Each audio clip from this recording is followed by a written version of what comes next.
Olá, galerinha! Tudo bem? Tudo legal? Saudade de vocês! Estamos começando mais uma aula de geografia, dessa vez para o segundo ano do ensino médio. E roda a vinheta!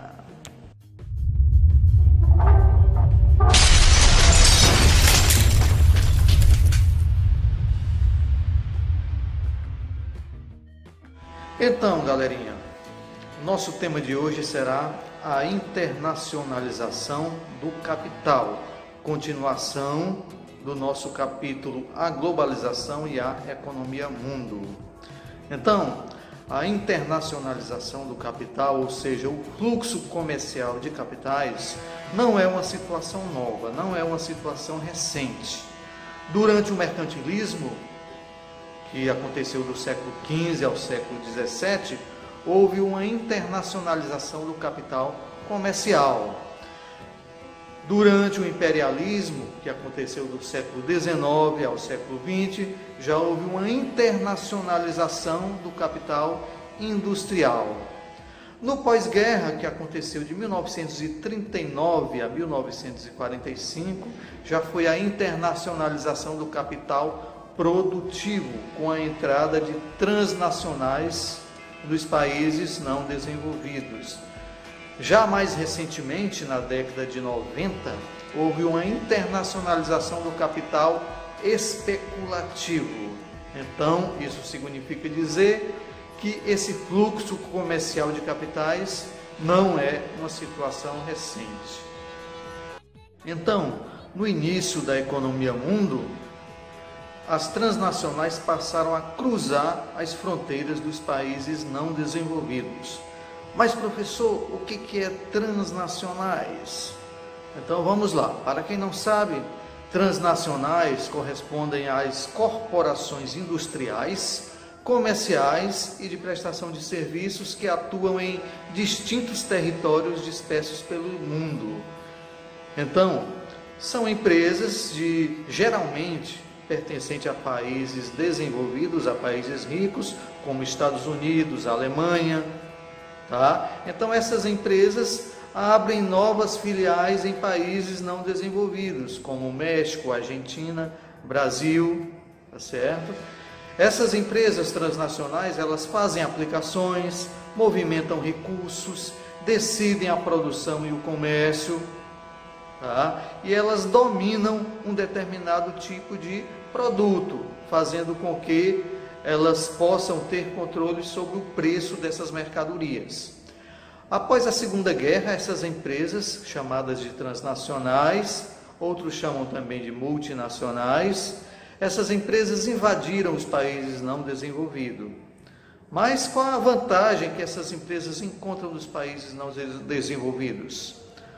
Bom, elas vão se livrar dos pesados impostos, elas vão se livrar de severas leis existentes nos países desenvolvidos, e quando elas chegam nos países não desenvolvidos, elas encontram mão de obra barata. Ou seja, num estado que nem o Ceará, que há um grande índice de desemprego, essas empresas chegam aqui, pagam um salário mínimo e não vai faltar trabalhador. Vai haver filas de pessoas para se candidatarem a uma vaga. Então, elas encontram mão de obra barata, além de incentivos fiscais.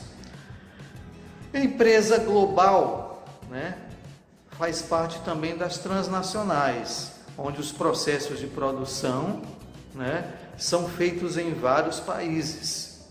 Exemplo, um produto pode ser fabricado nos Estados Unidos e a sua produção pode ser lá em Taiwan. Esse produto ele pode ser montado na Argentina para depois ser vendido no Brasil. Então, cada etapa da produção pertence a um país diferente. Então, isso é uma característica das empresas globais. Essas empresas globais, elas costumam vender ação na Bolsa de Valores. Mas o que são Bolsa de Valores? São instituições financeiras, nas quais se negociam ações. Essas ações são constituídas por um acionista majoritário, que no caso é o dono da empresa, geralmente, e outros com menor participação, aquelas pessoas que compram as ações dessas empresas. Então, as ações nada mais são do que partes de uma determinada empresa, partes pequenas de uma determinada empresa. Então, isso reflete a situação econômica do momento atual. Então, o que acontece é que em épocas de crise, os investidores querem vender essas ações, uma grande quantidade de investidores querem vender essas ações e essas ações acabam se desvalorizando. A situação mais conhecida, que aconteceu na história, a situação mais grave foi a chamada queda na Bolsa de Valores, conhecido como crash, como aconteceu em Nova York, em 1929. Nesse caso, a queda no preço das ações ela é muito grande. Então, o principal motivo da quebra é o fato de que todos os investidores eles querem vender suas ações e ninguém quer comprar. Então, as ações se desvalorizam e a Bolsa de Valores quebra. No mundo globalizado, com mercados interligados, a crise na Bolsa de um país, ela afeta todas as outras, afeta todos os outros países como um efeito dominó.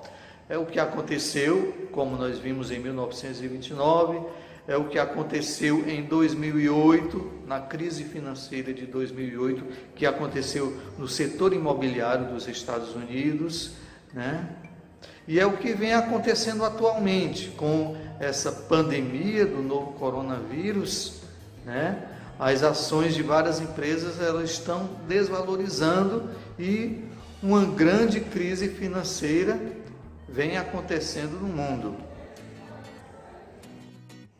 O movimento dessas bolsas de valores na atual fase do capitalismo retrata transformações pelas quais o sistema financeiro tem passado. De um lado, estão as empresas tradicionais, que são medidas pelo índice Dow Jones, da Bolsa de Valores de Nova York, e do outro está a Nasdaq, da mesma instituição e dedicada exclusivamente às empresas de computadores, informáticas e telefonia. Então, o índice Dow Jones mede as ações da velha economia e o Nasdaq as da nova economia. Então, galerinha, por hora nós ficamos por aqui. Assistam mais videoaulas no canal do Professor Roger no YouTube. Dá um like no vídeo, inscreva-se, clique no sininho de notificações para você saber quando for postado novos vídeos. Compartilhe esse vídeo para que ele possa chegar a um número maior de alunos. Respondam às atividades que vocês estão recebendo e envie através das minhas redes sociais. Um grande abraço, beijo, até logo, até mais ver e tamo junto, é nóis!